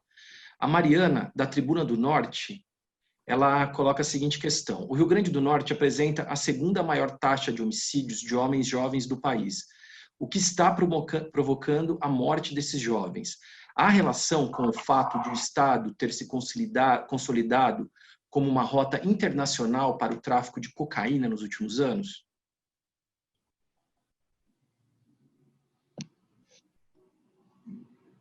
Se alguém quiser responder, se não quiser, eu respondo também. Mas... Manda ver, Daniel. Com certeza, Mariana. Eu acho que a questão de morte de jovens, ela tem a ver com várias questões. Primeiro, tem a ver com falta de oportunidades para o desenvolvimento, né, juvenil, e outros setores, né, cultura, educação e por aí vai, mas tem a ver também com a disponibilidade de armas. Quanto mais armas houver na localidade, o jovem é muito suscetível aos impulsos, à coisa do pertencimento dos grupos, né? Então, uma arma, muitas vezes, ela pode iniciar um processo de morte de uma pessoa de outro grupo e um processo de espiral de violências recíprocas, né? Mas, em particular, no Rio Grande do Norte, além dessas questões, como você muito bem falou, a gente acredita que o processo da violência aí no Rio Grande do Norte esteja relacionado a essa questão do tráfico internacional de drogas, que eu não sei se você sabe, mas a área plantada de cocaína na Colômbia diminuiu algo como 70% numa década, né? E o Peru e a Bolívia, que são os dois únicos, fora a própria Colômbia, produtores de cocaína, eles ganharam importância relativa nesse mercado. Agora, a cocaína que sai da Bolívia, do Peru, para chegar à Europa, África e Ásia, ela passa por onde? Tem esse paizão grande ali, que é do lado, que é o Brasil. Então, começa o processo de logística e da droga, começa no Alto do Juruá, lá no Acre, Solimões, atravessa toda a região norte e chega em alguns estados do Nordeste onde elas são exportadas. Rio Grande do Norte, certamente, virou um grande entreposto de drogas para a Europa, né? E, em função disso, há uma guerra, né? Guerras que, eventualmente, são permeadas por armistício e a guerra volta, né? E a juventude está no meio disso daí. Complementando um pouquinho, acho que a fala do Daniel, uma coisa que eu já estava querendo falar na questão anterior sobre os homicídios de negros e particularmente sobre as mulheres negras, né? Eu acho que tem uma questão que o Atlas traz, quando ele traz esse recorte de perfil, que é exatamente a necessidade de que os estados, além de desenvolverem políticas públicas genéricas de redução de homicídios, comecem também a desenvolver políticas específicas. Quer dizer, não dá mais no Brasil para a gente falar em homicídios, quando a gente tem perfis tão claros de segmentos que são mais vitimados de alguma forma, né? Então, eu acho que essa é uma coisa que é importante. Quer dizer, o Rio Grande do Norte, assim como os outros estados, está num começo de governo novo, que deve estar implementando um projeto novo na área de segurança pública, mas não basta ter um projeto geral. É preciso ter medidas específicas voltadas à prevenção e preservação da vida desses jovens. É preciso, na Paraíba, que tem um ótimo programa de segurança pública e tem dados ótimos se a gente pega o histórico temporal dos últimos anos do Estado, ter um olhar diferente para a questão das mulheres negras que tem uma sobre-representação lá, né? Então, eu acho que esse é um alerta que o Atlas, de alguma forma, traz também para os gestores estaduais, né? Betina, você quer complementar um pouco sobre essa questão da violência contra jovens, especificamente?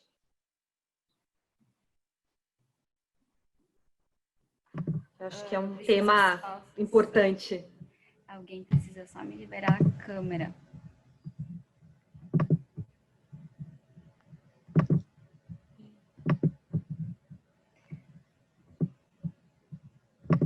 Pronto. Sim.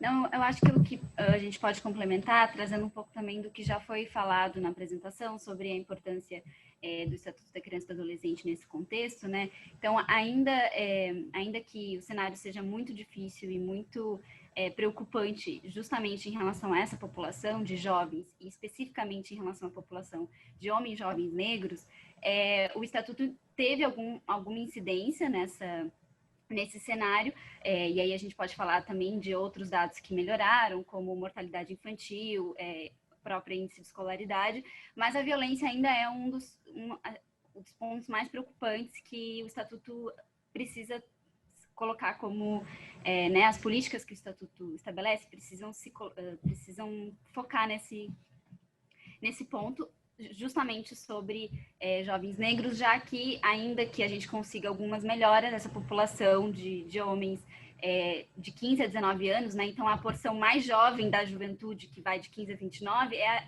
aquela que acaba sofrendo mais com a violência letal, né? Então 55% desses meninos jovens de 15 a 19 anos são mortos por homicídio. E aí é bastante cruel pensar que são meninos muito, muito novos, né, e que acabam por diversas razões estando mais expostos à violência urbana, seja porque são socialmente demandados enfim, a complementar a renda familiar, então acabam se aproximando das organizações criminosas, das facções, como forma de complemento de renda da família, seja porque a evasão escolar nessa faixa etária também é muito alta, seja porque, enfim, faltam outras oportunidades de trabalho lícito, falta a inserção escolar de modo mais incidente. Então, efetivamente, o Estatuto ainda para essa porção muito específica da população ainda precisa avançar muito, mas ele foi uma política que avançou em muitos aspectos, principalmente tratando esse público como sujeito de direito, como prioridade absoluta do Estado, né? A vida dessa população deveria ser a prioridade absoluta do Estado a partir do momento em que ratifica o Estatuto na Constituição, né? E é um direito social, então, que deveria estar sendo prioridade, mas os dados mostram que ainda tem muito que se avançar. Pessoal, aqui a gente tem pergunta da Luísa Souto, do Universa, sobre mulheres negras assassinadas. Eu acho que a gente já contemplou isso. Luísa, se você tiver alguma coisa a mais para colocar aqui, eu peço, por favor, que você coloque no chat. Mas eu acho que já foi respondido. E também sobre o aumento de notificações em 20% de violência contra LGBT, sendo 10,9% de violência física. Acho que o Denis também passou por isso. A Andressa Rovani, do Universo, ela queria saber a porcentagem dos homicídios de mulheres. Ela fala que dos 4.519 homicídios de mulheres, qual a porcentagem que pode ser enquadrada como feminicídio? Samira, você quer explicar um pouco sobre os registros? Eu acho assim, porque na verdade esses são dados da saúde, se você quiser complementar. Isso, são dados da saúde. Eu vou falar um pouco, vou compartilhar, deixar para a Juliana também falar um pouco sobre isso. A gente não tem uma informação, porque o feminicídio é um tipo penal que a gente encontra, por exemplo, dentro do boletim de ocorrência, e no caso das mortes por agressão na saúde, a gente não vai ter essa diferenciação. Então, a gente consegue fazer uma aproximação, que é olhar, por exemplo, para o número de mulheres mortas dentro das residências, já que, em geral, quando ela é assassinada dentro da residência, isso foi em função, por exemplo, da violência doméstica. Em geral, a gente tem algo como, fazendo também uma aproximação com os registros policiais, a gente sabe que 30% da mortalidade de mulheres é decorrente de violência doméstica. Mas é isso, a gente não tem um número exato com os registros da saúde. Vou deixar para a Juliana complementar, que eu acho que ela estuda bastante esse tema, também pode fazer algumas considerações.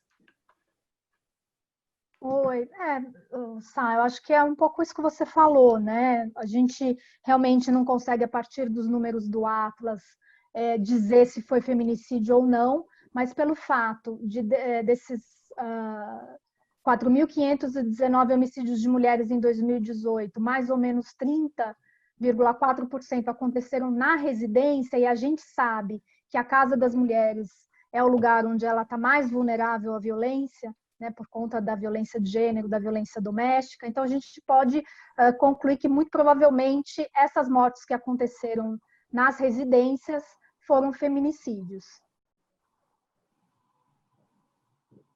Legal, Ju. Pessoal, tem uma pergunta agora do Caê Vasconcelos, da Ponte Jornalismo. Ela está colocando aqui, tanto o Denis como a Samira, sobre população LGBT+. Ele quer saber o seguinte: temos dados bem diferentes em relação às violências LGBT-fóbicas. Uma das bases é do Disque 100 e a outra do Sinam. Dá para dizer que a violência aumentou, já que os dados do Disque 100, como é apontado no relatório, não possuem uma regularidade?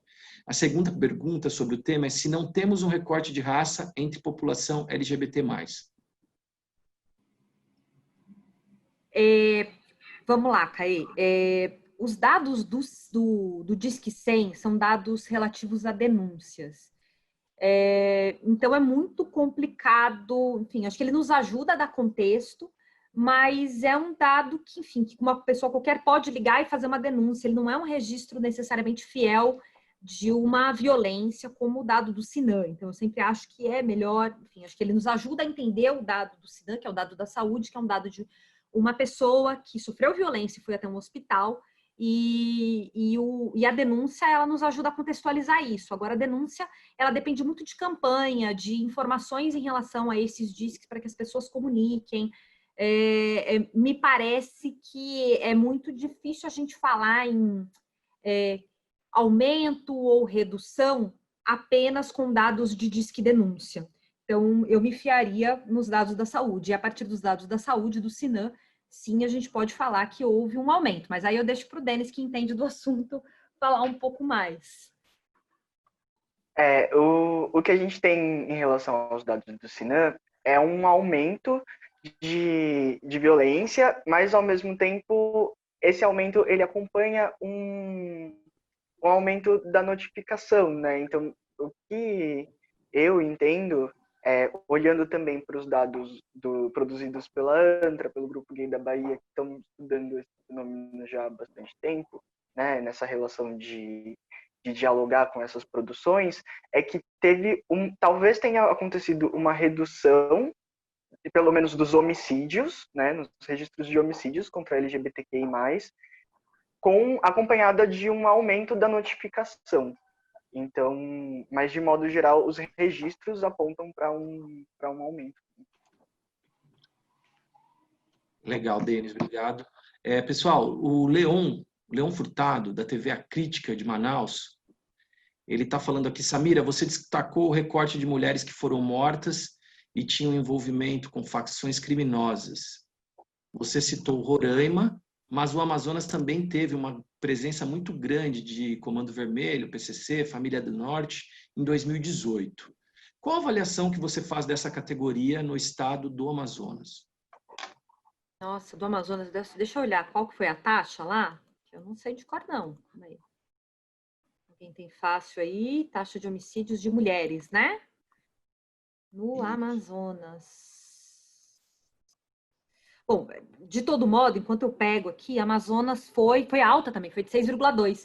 A gente tem essa característica em toda a região norte e parte da Nordeste está sofrendo um pouco com isso, né? Uma presença muito forte dessas facções, Família do Norte, no caso do Amazonas e, enfim, várias outras que atuam no Norte, no Nordeste, a gente tem essa atuação do PCC e do Comando Vermelho atuando em parceria com essas facções, às vezes em certas disputas, então um pouco que o Daniel relatou lá no início, e por conta desse cenário, a gente tem um volume muito alto de mulheres que começam a morrer e que, na verdade, a gente sabe muito pouco sobre essas mortes. Então, a gente está falando desse envolvimento com as facções até por conta desses vídeos que se multiplicam na internet, de decapitações e tudo mais, que é um pouco essa linguagem do mundo do crime.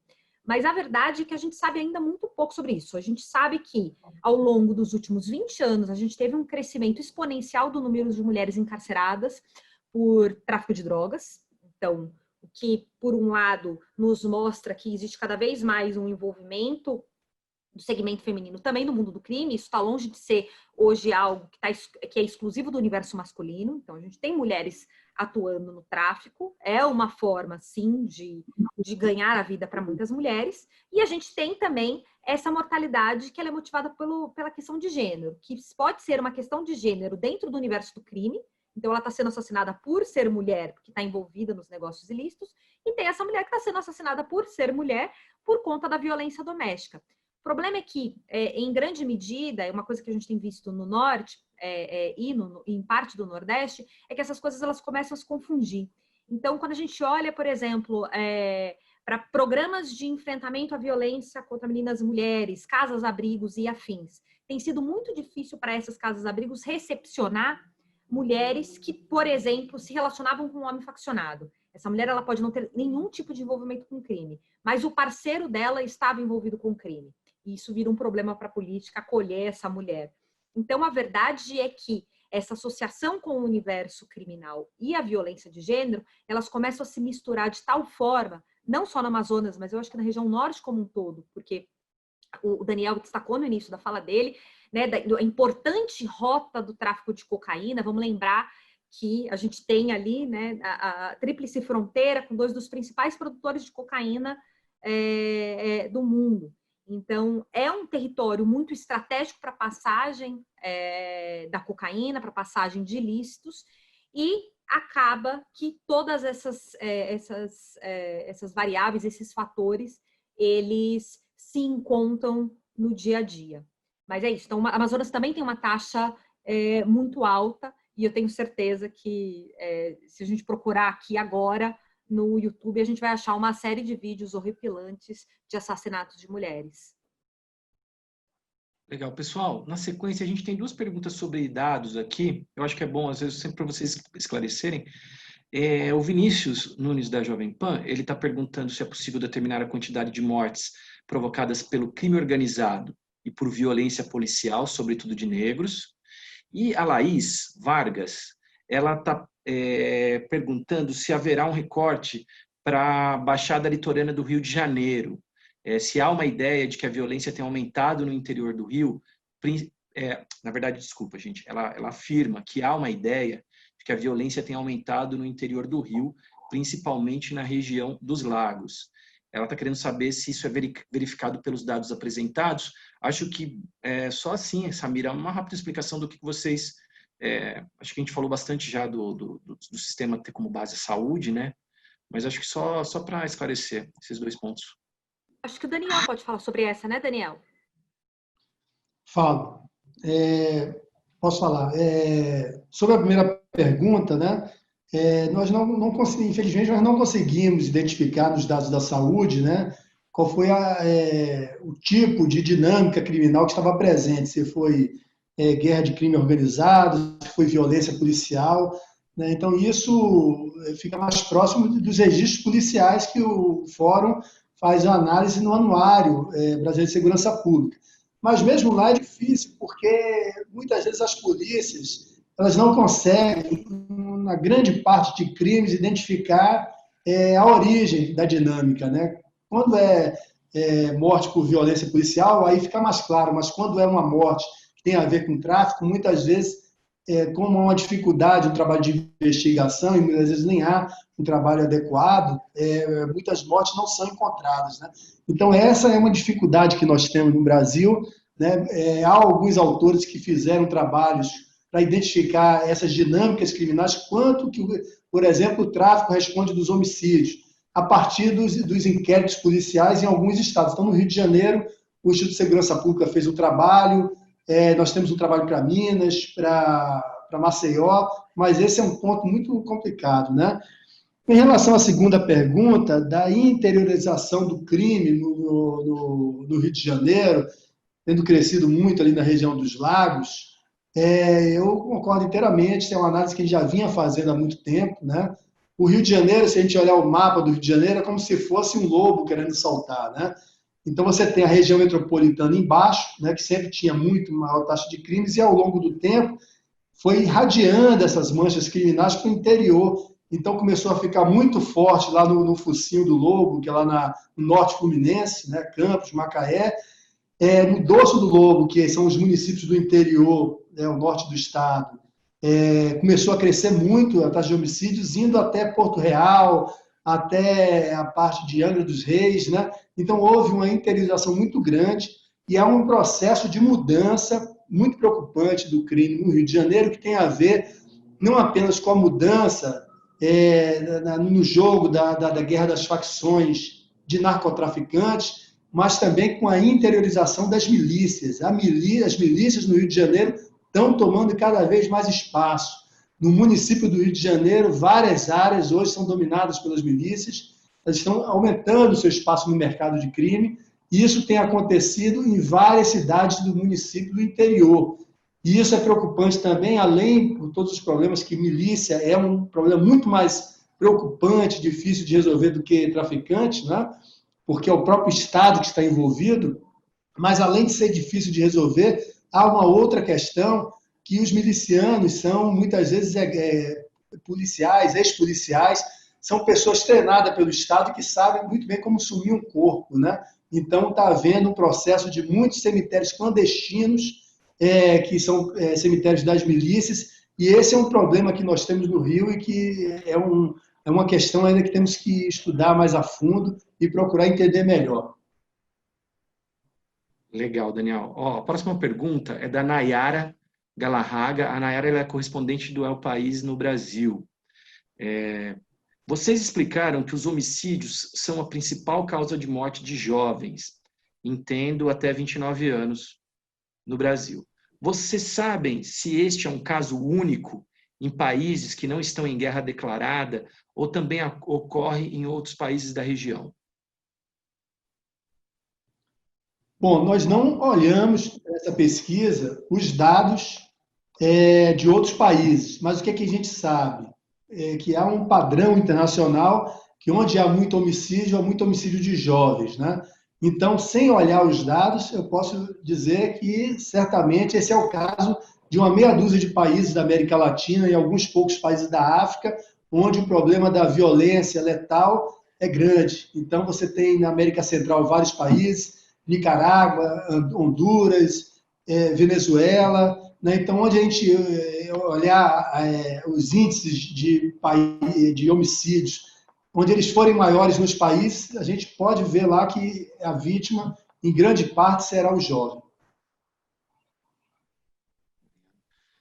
Pessoal, a gente já está caminhando aqui para o final. Se vocês tiverem mais perguntas aí, por favor, coloquem no chat para a gente já encaminhando, tá? Eu vou aqui, a pergunta agora do Juca Guimarães, o Daniel.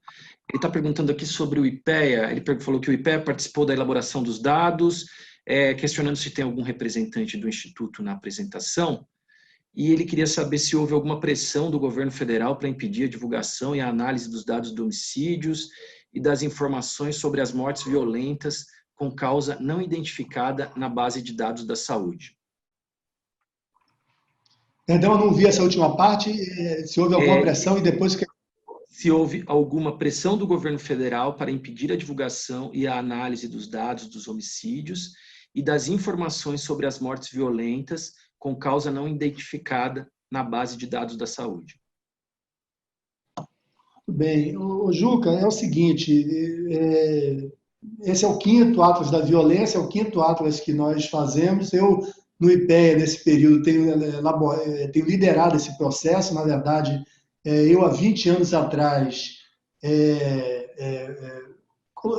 introduzi a agenda de segurança pública no IPEA, né? A gente teve a ideia de fazer o Atlas em parceria com os colegas, companheiros do Fórum, né, de Segurança Pública, e a gente que liderou também toda a produção desse Atlas 2020. E o presidente do IPEA, ele julgou que seria mais interessante que eu apresentasse, até como uma homenagem ao nosso trabalho lá do IPEA, né? Como eu sempre apresentava, ele falou, olha, o Daniel mesmo pode apresentar, né? Então eu entendo que foi uma homenagem ao nosso trabalho, um reconhecimento ao nosso trabalho no IPEA, né? E posso te dizer que não houve nenhuma pressão em relação a dados, ou o que quer que seja. E veja que nós estamos falando de assuntos complexos, assuntos que nós estamos fazendo críticas muito duras, por exemplo, à política de armamentista do governo federal, né? Então, sempre a gente tem esse viés de fazer uma análise, elogiar o que deve ser elogiado, criticar o que deve ser criticado, sem nenhuma interferência, e eu posso afirmar que a gente não sofreu pressão, nenhuma interferência, só que da semana passada para cá eu tomei posse como presidente aqui do Instituto Jones, né? Então, no racho da minha posse veio também essa coisa do Atlas, né? Em relação às mortes violentas com causa indeterminada, né, é um problema que a gente tem que estar sempre atento, né? A gente fez um trabalho anterior em que eu falei que a gente identificou que 73% das mortes violentas por causa indeterminada eram, na verdade, homicídios mal classificados. Como é que a gente fez isso? Olhando os registros estatísticos, né, e sabendo várias situações que estão associadas àquela morte. Quem era o sujeito, se era homem, mulher, qual era a idade, qual era a cor, qual era a escolaridade, qual foi a arma, o meio que foi utilizado para perpetrar aquela morte, né? Então, a partir desse padrão, nós identificamos que 73% eram homicídios. Por que nós fizemos esse trabalho naquele momento? Porque vinha, isso nós estamos falando de 2010, por aí, né? No começo dos anos da década de 10, porque estava crescendo muito o número de mortes violentas indeterminadas. Então, nós fizemos um trabalho chamando atenção para essa questão. Em seguida, as mortes violentas indeterminadas nos estados que estavam crescendo diminuíram. Eu acho que deu resultado a nossa pressão, vamos dizer assim, né, via debate público. E agora eu já vou aproveitar, Juga, em primeira mão, já falar para você e todos aqui que estão ouvindo, que a gente está reeditando esse mapa dos homicídios ocultos, exatamente que a gente tem uma fotografia um pouco melhor dos homicídios nos estados, tentando capturar essa parcela das mortes violentas indeterminadas, que, na verdade, são homicídios ocultos no Brasil. Legal. Agora a gente tem uma pergunta da Isabela Leite, estou encaminhando aqui para as duas últimas, tá? A primeira da Isabela Leite, da Globo News, ela está perguntando o que explica o aumento de 13,3% na taxa de jovens mortos de 2008 para 2018, passando de 53,3 homicídios a cada 100 mil jovens em 2008 para 60,4 em 2018. Quando a tendência em todas as faixas etárias se mostrou de queda em 2018. Na verdade, ela está fazendo uma comparação, né? Subiu no período de 2008 a 2018, quando houve queda em todas as faixas etárias em 2018. David, você quer responder?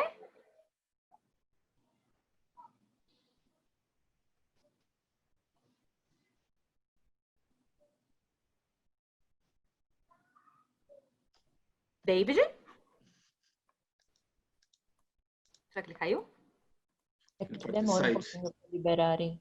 Acho que deve estar liberando para ele.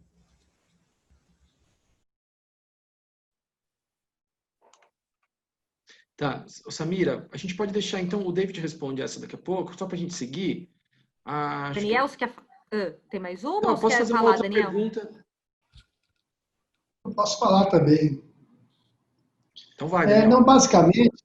Não, basicamente, Isabela, como nós havíamos falado anteriormente, né, a morte de jovens, né, ela segue a trajetória da dinâmica dos homicídios em geral. Quando a gente vai abrir os homicídios, a gente vai ver que boa parte das vítimas são jovens, né?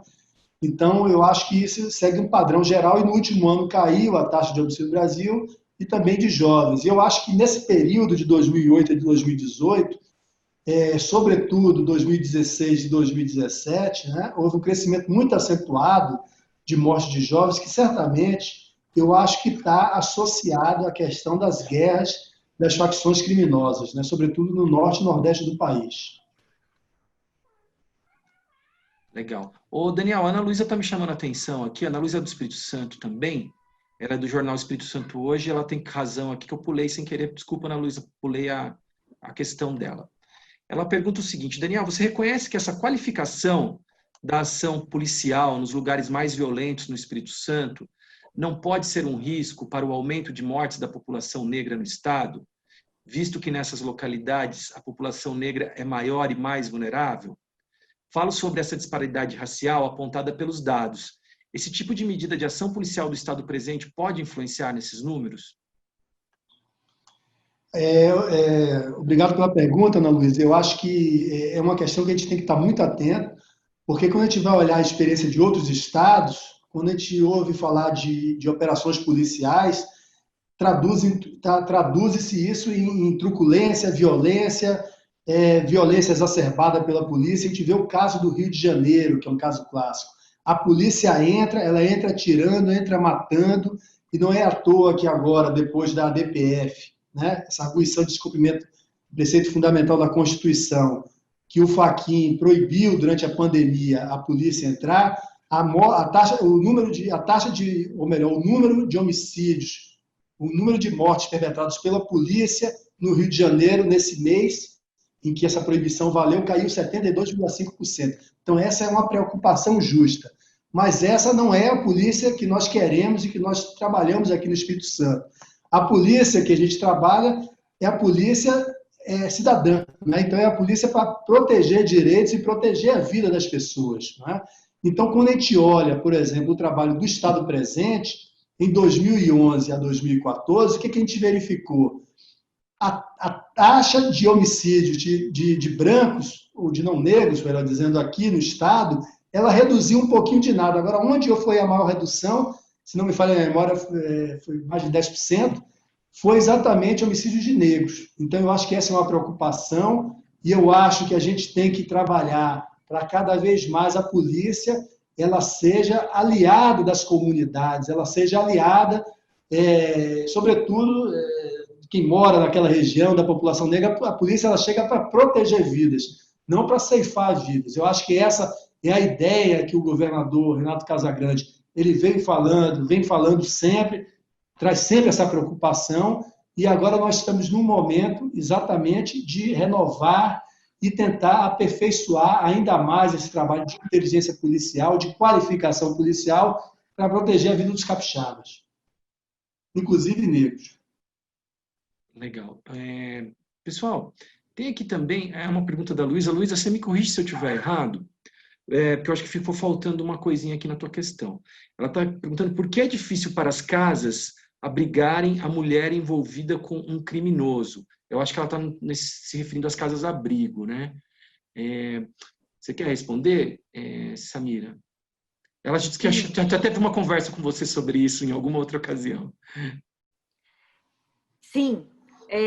Tudo bom, Luísa? É muito difícil porque as casas-abrigos... Primeiro que as casas-abrigos no Brasil elas são muito precárias, né? Então, quem conhece um pouco dessa política de acolhimento, mulher em situação de violência, sabe que elas são muito precárias. Em geral, elas não têm nenhum tipo de segurança. O ideal é que elas sejam locais seguros, então, lugares em que mais ninguém saiba onde são. Mas, principalmente, quando a gente vai para o interior ou para cidades menores, a verdade é que todo mundo sabe onde fica a casa-abrigo, né? Porque tem uma casa-abrigo na cidade, todo mundo sabe onde fica. Então, já é difícil para esses equipamentos, que muitas vezes são geridos pelo município, darem conta de acolher as mulheres e seus filhos de forma adequada. Quando essa mulher ela se relaciona com um homem faccionado, você tem um problema duplo, que é o autor da violência, o agressor, saber onde fica essa casa e tentar ir atrás da companheira ou da ex-companheira, dos filhos, e, enfim, inclusive ser violento com ela, tentar matá-la. E quando existe um envolvimento, quando ela se relaciona com um homem faccionado, existe uma preocupação que o próprio crime organizado, que membros da facção se desloquem para esse lugar. Então, a gente acompanhou um caso recente, por exemplo, que era uma casa-abrigo em Rio Branco. E a verdade é que só tem uma casa em Rio Branco. A maior parte das pessoas mais ou menos sabe onde fica essa casa-abrigo. E quando veio a crise fiscal e tudo mais, eles tinham alguns policiais que faziam a parte de vigia dessa casa, e com a crise, esses policiais e o aumento dos homicídios acabaram sendo deslocados de volta para a atividade cotidiana, e eles não tinham, por exemplo, segurança na casa-abrigo. Então, a gente tem que lembrar que essas pessoas, essas mulheres que estão abrigadas, elas estão abrigadas e escondidas dos seus parceiros porque eles são violentos, porque elas estão sob um risco a qualquer momento de serem vítimas de feminicídio.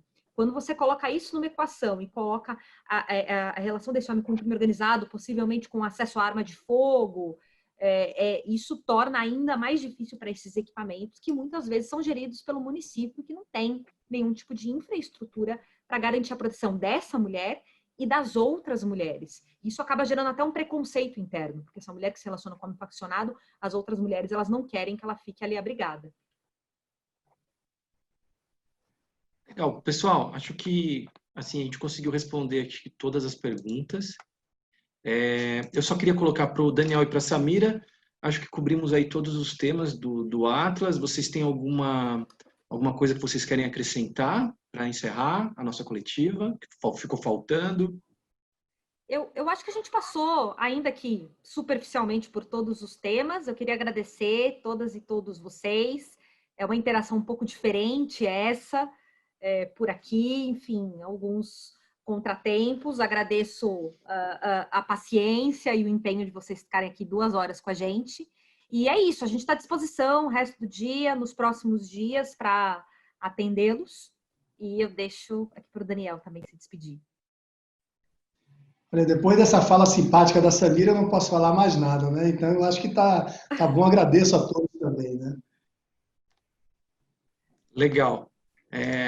Pessoal, então, obrigado aí por todos que participaram dessa coletiva.